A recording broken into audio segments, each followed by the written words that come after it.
اعوذ باللہ من الشیطان اللعین الرجیم بسم اللہ الرحمن الرحیم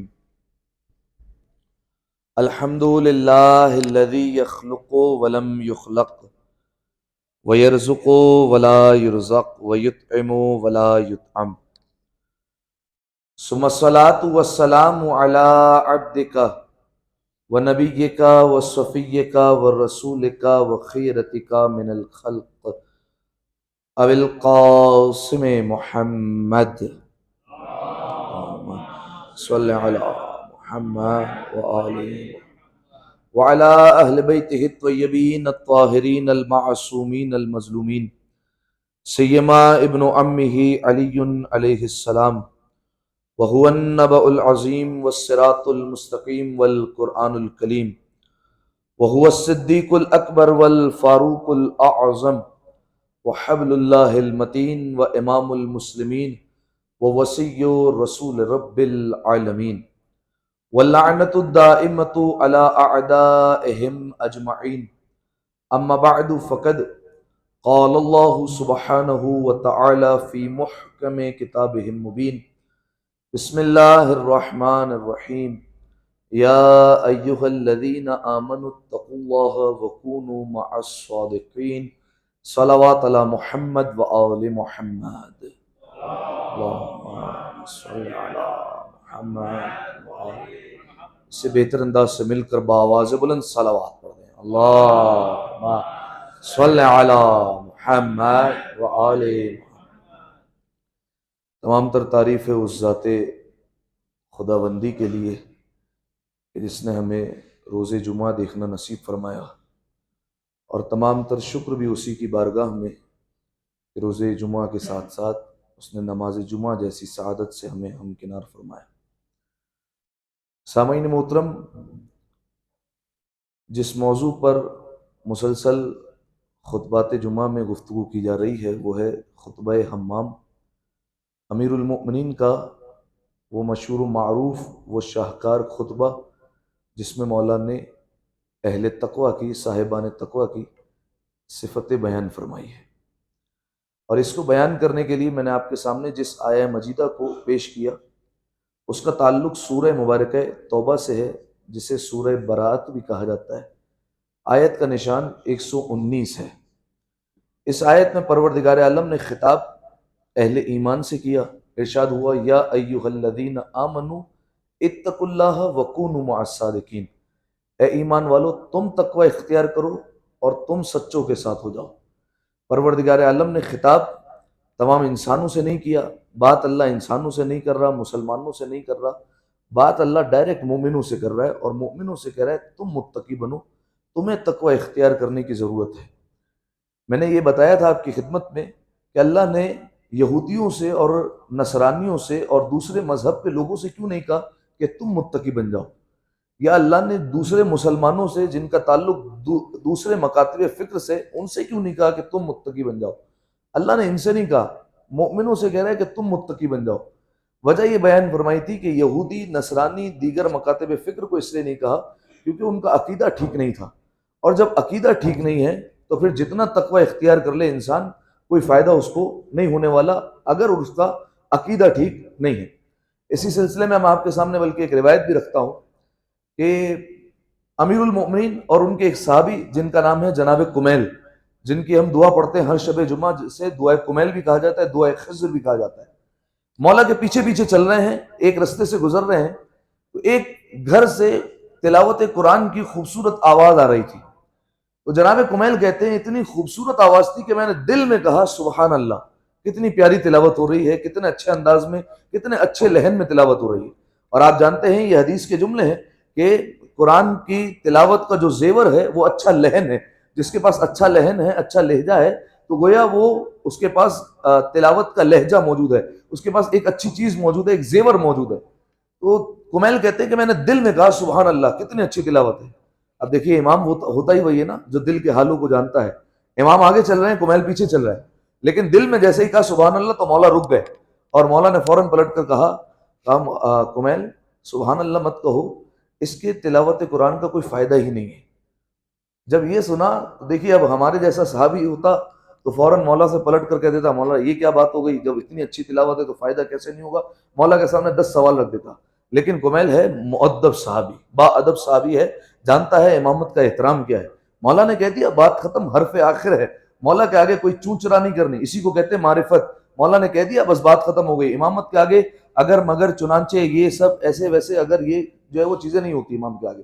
امام نے کہہ دیا بس بات ختم ہو گئی. جنگ نہروان جب ہو رہی تھی تو جنگ نہروان کے درمیان امام نے جب قتل کیے تو اس کے بعد آخر میں لاشوں کے درمیان سے گزر رہے تھے. جناب کمیل اس وقت بھی ساتھ ساتھ تھے. تو اس وقت مولا نے ایک لاشی کی طرف اشارہ کیا اور تلوار اس کے اوپر رکھی اور کہا کہ کمیل جانتے ہو، یاد ہے تمہیں ایک گھر کے پاس سے گزرے تھے، جب تلاوت قرآن ہو رہی تھی تو تم نے کہا تھا کتنی خوبصورت تلاوت ہے، کہ یہ وہی ہے اور جسے میں نے قتل کیا ہے یہ میرے مخالف ہے. کہا کمیل یاد رکھو جتنا اچھی بھی تلاوت کرتا ہو، مفہوم بیان کر رہا ہوں، جتنی زیادہ عبادتیں کر لے، رات بھر نمازیں پڑھ لے، کچھ بھی کر لے، لیکن اے کمیل اگر دل میں میری ولایت نہیں ہے تو پھر کوئی فائدہ نہیں ہونے والا. لہذا سامعین محترم ضروری ہے کہ پہلے عقیدہ ٹھیک ہو. لہذا اللہ نے دوسرے مکاتب فکر کو یہاں پر مخاطب نہیں کیا. اللہ نے یہودیوں سے نہیں کہا کہ تم متقی بنو، عیسائیوں سے نہیں کہا تم متقی بنو، کیونکہ ان کا عقیدہ ہی ٹھیک نہیں ہے. عقیدہ ٹھیک نہیں ہے، عمل کرتے رہو، کوئی فائدہ نہیں ہونے والا. لہذا سامعین محترم ارشاد فرمائے مؤمنوں سے، ہاں مؤمنوں اب تمہارا عقیدہ ٹھیک ہو چکا ہے، تم اللہ کی وحدانیت کو بھی مانتے ہو، تم اللہ کو ایک بھی مانتے ہو، تم اللہ کے عدل کو بھی مانتے ہو، نبیوں کی نبوت کو بھی مانتے ہو، 12 اماموں کو بھی مانتے ہو، عقیدہ قیامت بھی رکھتے ہو، تمہارا عقیدہ ٹھیک ہے. یا ایھا الذین آمنوا اتقوا اللہ، تمہیں چاہیے کہ تم اللہ کا تقوی اختیار کرو، وکونوا مع الصادقین، اور تم سچوں کے ساتھ ہو جاؤ. تمہیں ضرورت ہے سچوں کے ساتھ ہونے کی اور تمہیں ضرورت ہے تقوی الہی اختیار کرنے کی. بیان کیا تھا تقوی تمام تر واجبات کو انجام دینا، تمام تر محرمات سے بچنا، یہ ہے تقوی کا پہلا درجہ. لیکن یہاں پر تقوی ختم نہیں ہوتا بلکہ یہاں سے تقوی شروع ہوتا ہے. لیکن امیر المؤمنین نے متقی کی 110 صفتیں بیان کی. اب میں جلدی جلدی آپ سے پوچھتا ہوں تو آپ بیان فرمائیے. کیا نام تھا صحابی کا جس نے مولا سے سوال کیا تھا؟ کیا نام تھا؟ حمام ابن آ گیا تھا جواب، حمام ابن عبادہ. اہل سنت کے ایک عالم نے لکھا حمام ابن شریح تھے، لیکن شیعہ عالم نے لکھا کہ اس سے مراد حمام ابن عبادہ تھے. وہ آئے تھے مولا کی خدمت میں اور کیا بیان فرمایا تھا کہ اہل تقوی کی صفتیں بیان کریں، لیکن شرط یہ کہ ایسے بیان کرے جیسے آپ بیان کریں میں اپنے سامنے متقی کو مجسم ہوتا ہوا دیکھوں. ادھر آپ کی زبان سے صفت نکلے، میرے سامنے متقی کھڑا ہوتا ہوا مجھے دکھائی دے. ایک ہی وقت میں مولا کے علم کا مطالبہ بھی کر رہا ہے، خطابت کا بھی مطالبہ کر رہا ہے. اب مولا نے پہلے تو بیان کرنے سے گریز کیا، لیکن جب اس نے قسم دی تو اب مولا نے صفتیں بیان فرمائی. کتنی صفتیں بیان فرمائی مولا نے؟ 110. ہم کتنی بیان کر چکے ہیں؟ 79 اب تک ہم بیان کر چکے ہیں. پچھلے خطبے میں آپ کے سامنے 4 صفتیں بیان ہوئی تھی، وہ کون کون سی؟ جی بتائیں رضا بھائی. کیا بات ہے، اگر وہ غافلوں میں چلا جائے تب بھی اس کو اللہ غافل لکھتا نہیں ہے، ذاکر لکھتا ہے. تفصیلی طور پر اس پر بات ہو چکی ہے. اگلی صفت، ذاکر میں چلا جائے گا تو ظاہر سے جب دیکھیے غفلت والوں میں جا رہا ہے تب اللہ اس کو غافل نہیں لکھ رہا، ذاکر ہی لکھ رہا ہے. اور اگر ذاکروں میں چلے جائے جو اللہ کا ذکر کرتے ہیں ان میں چلے جائے تو بہرحال اس کو ذاکر ہی لکھا جاتا ہے، بلکہ اور اوپر لکھا جاتا ہے، اور درجہ اس کا بڑھ جاتا ہے. اور یعفو عمن ظلم، جو ظلم کرتا ہے یہ اس کو معاف کرتا ہے، جو زیادتی کرتا ہے اس سے درگزر فرماتا ہے. اور ایک رہ گئی صفت،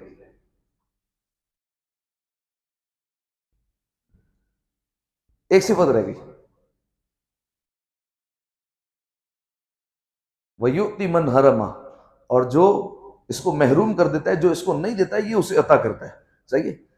آپ کے سامنے اس حوالے سے واقعات بھی رکھے تھے. امام حسن کا جنگ صفین میں سامنے والوں نے پانی بند کر دیا تھا، لیکن جب امام حسن علیہ السلام نے قبضہ کیا اور مولا سے کہا گیا مولا انہوں نے بھی پانی بند کیا تھا، ہم بھی بند کر دیتے ہیں، تو مولا نے سامنے سے پلٹ کر کہا کہ نہیں، یہ ان کا کردار تھا، یہ ہمارا کردار ہے، ہم کسی پر پانی بند نہیں کرتے. تو یہ والی صفت یہاں پر آپ کو نظر آئے گی، جنہوں نے محروم کیا انہی کو عطا کرتے ہیں. ایک دفعہ صلوات پڑھیں مل کر آواز بلند، اللہم صلی علی محمد وآل محمد. صفت کا نشان ہے 80.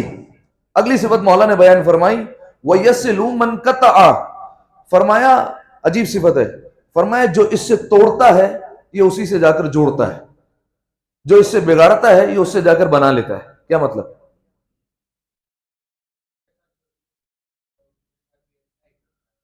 ہاں جو اس کے ساتھ توڑے گا تعلق، جو اس سے رشتہ ختم کرنے کی کرے گا، یہ فوراً رشتہ ختم نہیں ہونے دیتے، جا کر منائیں گے۔ ہمارے یہاں اگر ایسا ہوتا ہے کہ اگر بالفرض ایک بندہ ناراض ہے، وہ نہیں منا رہا، بھائی ہم کیوں منائیں؟ اس کے اندر کون سے سرخاب کے پر لگے ہوئے ہیں جو ہم اس کے پاس جائیں اور جا کر اس سے بات کریں اور منائیں؟ چھوڑو، نہیں مانتا ہے نہیں مانے، ہم اپنی انا پر آ جاتے ہیں، ٹھیک ہے؟ نہیں، مولانا نے فرمایا متقی ایسا نہیں ہوتا، فرمایا وہ یصل من قطعہ، فرمایا جو اس سے توڑے گا یہ اس سے جا کر جو ہے وہ بنائے گا، اس سے جا کر جو ہے وہ اچھی بات کرے گا، ٹھیک ہے، بات کو ختم کرنے کی کوشش کرے گا۔ اب دیکھیے اس میں دونوں چیزیں آئے گی، دوستوں کے حوالے سے بھی آ جائے گا اور صلہ رحمی بھی آ جائے گی، رشتہ داروں کے حوالے سے بھی بات ہو رہی ہے اور اس کے ساتھ ساتھ دوستوں کی بھی بات ہو رہی ہے۔ صلہ رحمی انتہائی اہم جز اسلام کا، اور صلہ رحمی آپ جانتے ہیں واجب ہے۔ کن رشتہ داروں سے صلہ رحمی واجب ہے آپ بتائیے؟ پہلے بتا چکا ہوں میں، یہ صلہ رحمی کن سے واجب ہے؟ دیکھیں ایسے رشتہ دار گنیں گے تو پتہ نہیں کتنا وقت لگ جائے گا۔ ایک بتائیں، فارمولا بتائیں، فارمولا۔ خونی رشتہ دار، اگر بالفرض جو ہے وہ خالہ کی بہن کی بیٹی کی بیٹی ہو تو اس سے بھی ہو جائے گا، خونی رشتہ دار ہو جائے گی وہ بھی۔ خالہ ہے نا خونی رشتہ دار، اس کی بہن بھی خونی رشتہ دار ہے، تو اس کی بیٹی بھی خونی رشتہ دار ہوگی، ہوگا اس سے صلہ رحمی واجب۔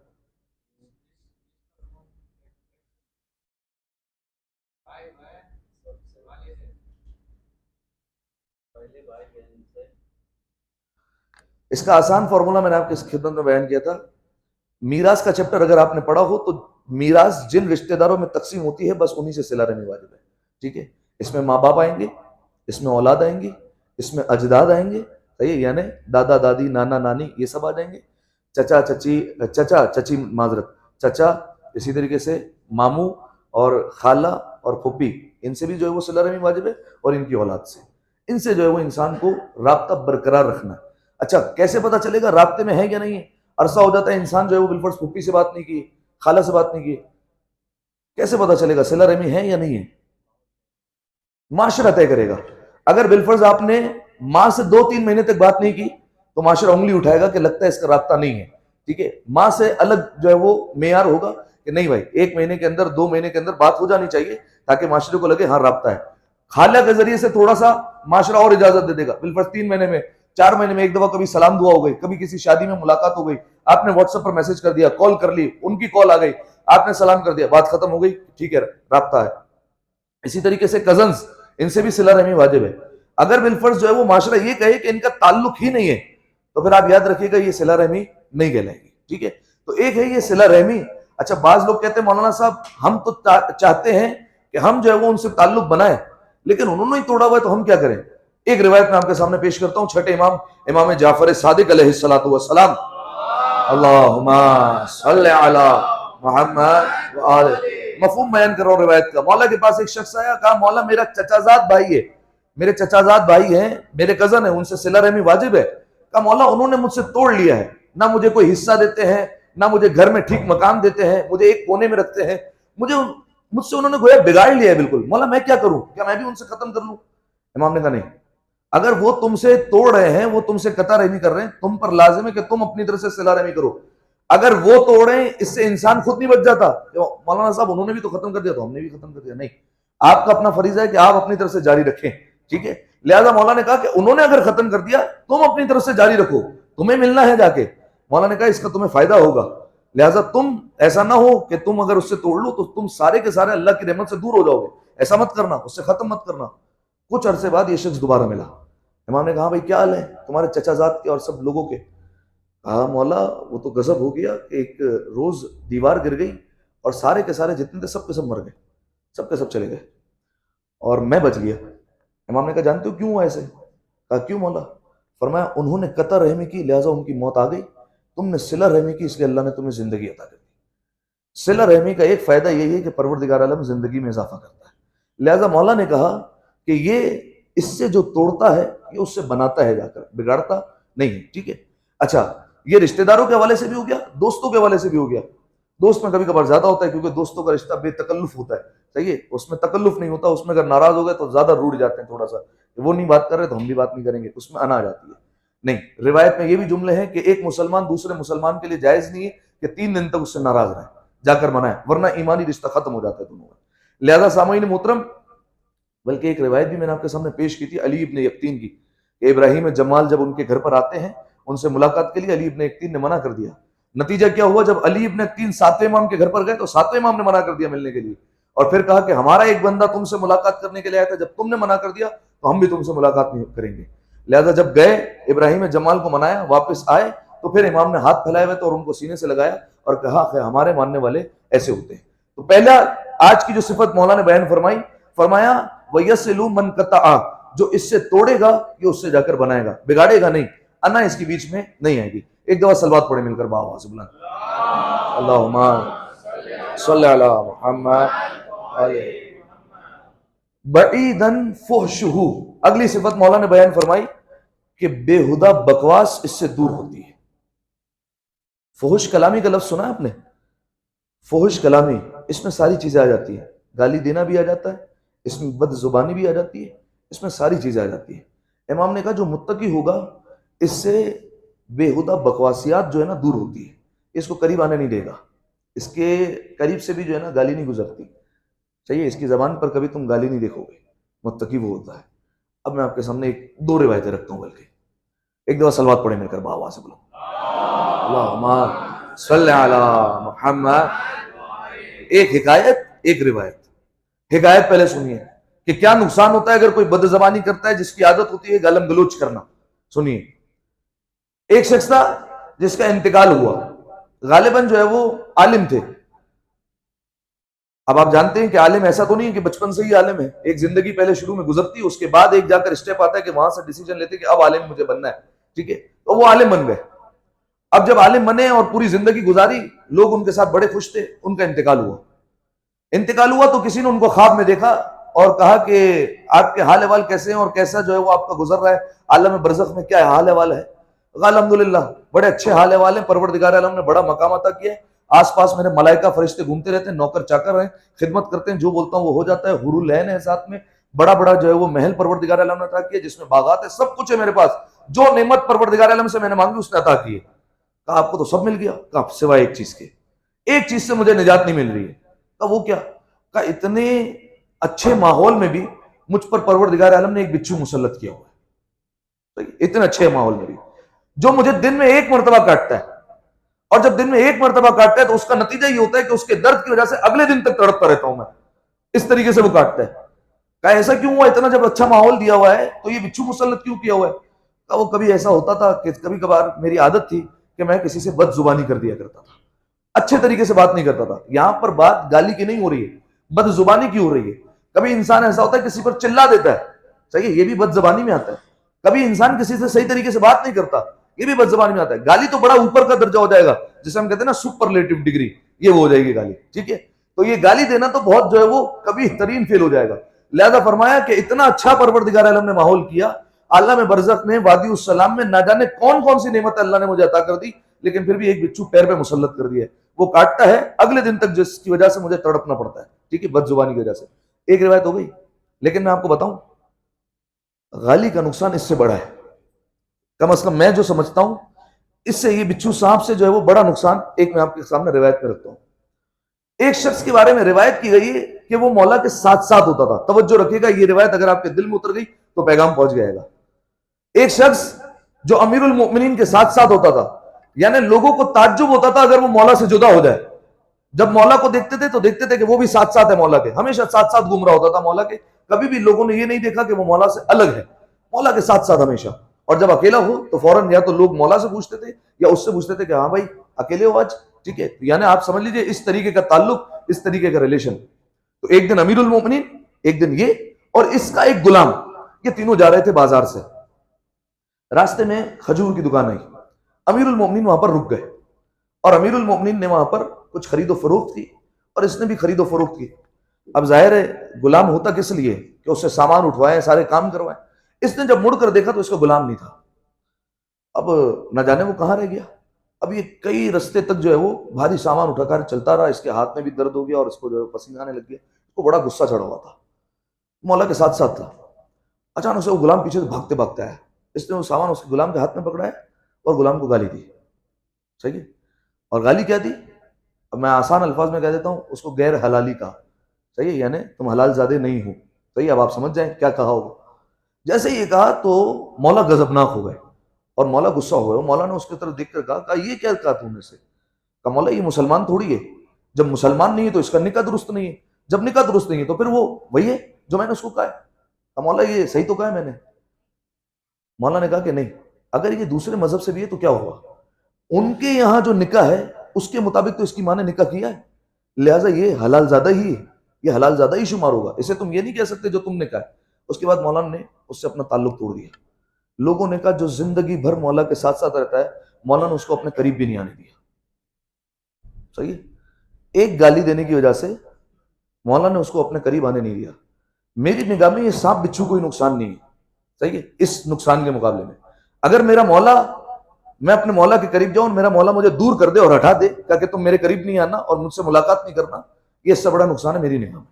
صحیح ہے، اور یقیناً آپ کی نگاہ میں بھی ایسا ہی ہوگا کہ اگر مولا اپنے سے دور کر دے، اس سانپ بچھو کی کیا اوقات ہے کہ اگر امام اپنے سے ملاقات نہیں کر رہا.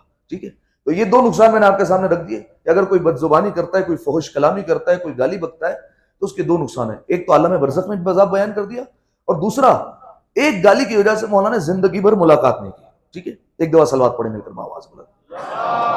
اللہم صلی علی محمد. دو صفتیں بیان ہو گئی اب تک. کیا کیا بیان ہوئی بھائی بتائیے؟ ہاں ایک ہو گئی، اور بے ہدہ بکواس، بد کلامی، بد زبانی سب دور ہوتی ہے. اس میں سب چیزیں آ جائیں گی. ٹھیک ہے، غالی تو جو ہے وہ سپرلیٹو ڈگری پہ آئے گی. ٹھیک ہے، یہ ساری چیزیں آ جائیں گی اس میں، لہذا مولانا نے کہا یہ ساری چیزیں اس سے دور دور ہوتی ہے. آخری صفت بیان کرتا ہوں آپ کے سامنے اور بات ختم. فرمائے لینن قولہ. اچھا اگر بد کلامی نہیں کرتا تو پھر کیسے بات کرتا ہے؟ مولانا نے کہا اس کا قول لین ہوتا ہے. لین کسے کہتے ہیں؟ قرآن میں بھی لفظ استعمال کیا ہے نرمی سے. ٹھیک ہے، فرمایا اس کا قول جو ہے وہ نرم ہوتا ہے، یہ نرمی سے بات کرتا ہے. قرآن میں کوئی بتائے گا کہ یہ لفظ کب استعمال ہوا ہے؟ ایک مشہور واقعہ ہے جب یہ لفظ استعمال ہوا ہے، قولہ لین. یہ کب استعمال ہوا ہے قرآن میں، کوئی بتا سکتا ہے؟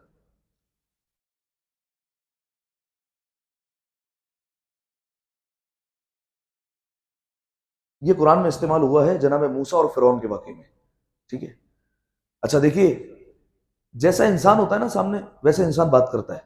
ٹھیک ہے، اگر آپ کا دشمن آ جائے گا آپ کی ٹون بدل جائے گی، آپ کا دوست ہوگا آپ کی ٹون الگ ہوگی، آپ کے ماں باپ ہوں گے آپ کی ٹون الگ ہوگی. جناب موسیٰ اور فرعون کا کیا رشتہ ہے؟ بھائی بھائی کا رشتہ ہے، دوست کا رشتہ ہے، دشمن کا رشتہ ہے. ٹھیک ہے، وہ اللہ کا دشمن ہے لہذا جناب موسیٰ کا بھی دشمن ہے. لیکن جب پروردگار عالم نے جناب موسیٰ اور جناب ہارون کو کہا کہ جاؤ فرعون کے پاس، جاؤ اس کو جا کر تبلیغ کرو، تو کیا کہا کہ جاؤ جا کر اس کو ڈانٹ ڈپٹ کرو، اس کا گریبان پکڑ لو؟ نہیں، فرمایا لین قول رکھنا، اپنی نرم گفتگو کرنا. کیا ہوگا نرم گفتگو رکھنے سے؟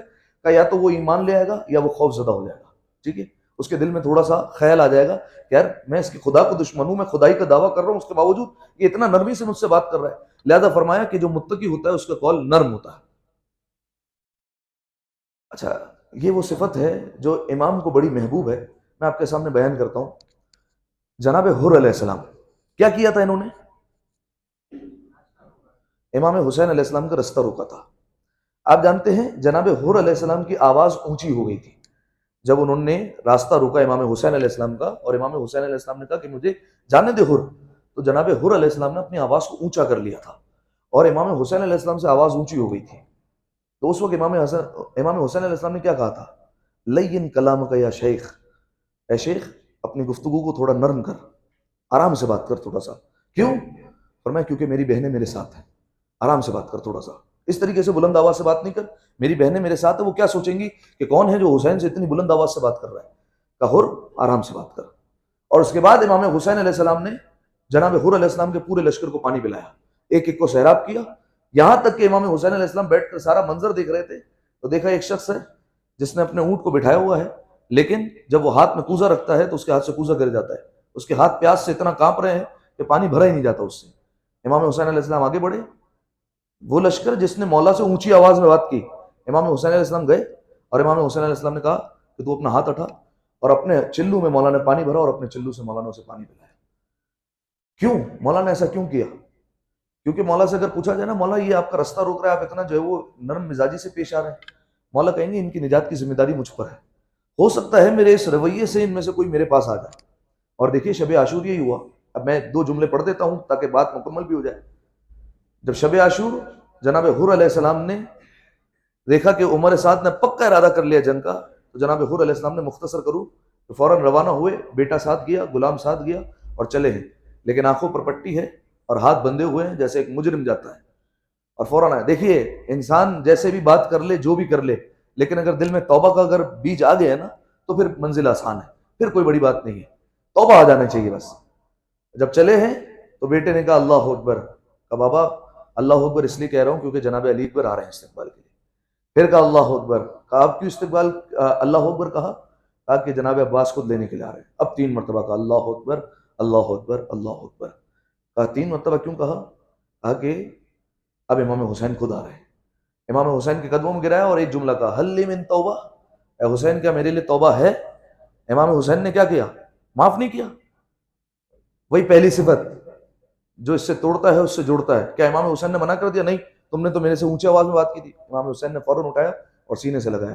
حر میں نے بھی معاف کیا، میرے خدا نے معاف کیا، میرے نانا نے معاف کیا، میری ماں نے معاف کیا، میرے بابا نے معاف کیا، سب نے تجھے معاف کیا اور تیرے لیے توبہ ضرور ہے. اب جب یہ کہا تو حر نے ایک اور جملہ کہا کہ مولا مجھے یاد ہے کہ جب میں آیا تھا تو میں نے ہی راستہ روکا تھا اور میری وجہ سے ہی پانی بند ہے. امام حسین علیہ السلام نے کہا حر مجھے بھی افسوس ہے کہ جب تو آیا تھا تو میں نے تیرے پورے لشکر کو پانی پلایا تھا، لیکن اب میرے پاس دینے کے لیے کچھ نہیں ہے، پانی بھی نہیں ہے. اور اس کے بعد حر نے ایک اور جملہ کہا مولا آپ نے ایک اور جملہ کہا تھا مجھے لین کلام کا یا شیخ، اے شیخ اپنی آواز کو نیچے رکھ. کہا مولا آپ نے کہا تھا بہنیں نہ سن لیں. کہا مولا میں آپ کی بہنوں سے معافی مانگنا چاہتا ہوں، صرف آپ سے معافی نہیں مانگوں گا، ان سے بھی معافی مانگوں گا. امام حسین علیہ السلام نے کہا حر اجازت ہے. جب جناب حر علیہ السلام آئے خیمے کے باہر اور خیمے کے باہر آ کر کہا اے رسول ذاتی ہو، اے علی کی بیٹی ہو، مجھے معاف کرنا میری آواز حسین کے سامنے بلند ہو گئی تھی، میں آپ سے معافی مانگنے آیا ہوں. تو جیسے یہ آواز سنی کہ حر آ گیا ہے، ایک خیمے میں کوہرام برپا ہوا اور خیمے میں رونے کی آواز بلند ہوئی اور حر اس وقت زمین پر بیٹھے اور خاک اٹھا کر پھر سر پر ڈالا اور کہا اے حر تو کتنا بد نصیب ہے، تیری وجہ سے 2 بار نبی زادیوں کو رونا پڑا ہے. اور اس کے بعد کہا کہ اے بی بی مجھے معاف کر دیجئے. جناب زینب نے کہا کہ اے حر میں نے تجھے معاف کیا، بلکہ قیامت کے دن میں اپنی ماں فاطمہ سے کہوں گی اور حر تیری سفارش کروں گی کہ حر پلٹ آیا تھا اور حر نے ہم سے معافی مانگی تھی. ایک دفعہ صلوات پڑھیں مل کر بآواز بلند. اللہم صلی علی وآلہ. اب تک صفتیں کتنی ہو گئی کل ہماری؟ 82. 82 صفتیں اب تک آپ کے سامنے بیان ہو چکی ہیں. 3 صفتیں آج آپ کے سامنے بیان کی.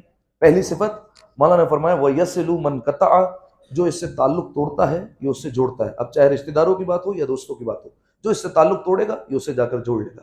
دوسری صفت مولانا نے کیا بیان فرمائی؟ بعیدن فوشہو، مولا نے کہا یہ بے ہدہ بکواس، بد زبانی، بد کلامی اس سے دور دور ہوتی ہے، اس کا کوئی تعلق نہیں ہوتا. اور تیسری بات لینن قولہ، اس کا قول جو ہے وہ نرم ہوتا ہے، نرمی سے بات کرتا ہے. جب بات نرمی سے سلجھائی جا سکتی ہے تو پھر سختی کی ضرورت نہیں پڑتی. ایک دو پہ صلوات پڑھیں مل کر بآواز بلند. اللہم صلی علی وآل. اعوذ باللہ من الشیطان اللعین الرجیم. بسم اللہ الرحمن الرحیم. انا اعطیناک الکوثر فصل لربک وانحر ان شانئک هو الابتر. مل کر 3 دفعہ بآواز بلند صلوات پڑھ دیں. صلی اللہ اللہم صلی علی محمد وآل محمد. اللہم صلی علی محمد وآل. اعوذ باللہ من الشیطان اللعین الرجیم. بسم اللہ الرحمن الرحیم. الحمد للہ رب العالمین. اللہم لک الحمد بدیع السماوات والارض ذا الجلال والاکرام. رب الارباب والہ کل معلوق وخالق کل مخلوق ووارث کل شیء لیس کمثلہ شیء وہو بکل شیء محیط. انت اللہ لا الہ الا انت الاحد المتوحد الفرد المتفرد وانت اللہ لا الہ الا انت الکریم المتکرم العظیم. والصلاة والسلام علی محمد النبی الرحمہ سید المرسلین وعلی ابن ابی طالب سید الوصیین وفاطمة الزہراء سیدۃ النساء العالمین وحسن المجتبى حجة الله على الخلق أجمعين والحسين الشهيد المظلوم وارث أمير المؤمنين وعلي بن الحسين زين العابدين ومحمد بن علي باقر علم الأولين والآخرين وجعفر بن محمد الصادق الصديق والمقتدي بآبائه الصالحين وموسى بن جعفر الكاظم من أولاد النبيين وعلي بن موسى الرضا من إترة بررة المتقين ومحمد بن علي الجواد ولي المؤمنين وعلي بن محمد السراج المنير إمام الخاشعين والحسن بن علي سيد الأوصياء المنتجبين والخلف القائم المهدي المنتظر الحج بعد آبائه على خلقك المعدي النبيك ووارث علم الماضيين من الوصيين الذي ببقائه بقية الدنيا وبيمنه رزق الورى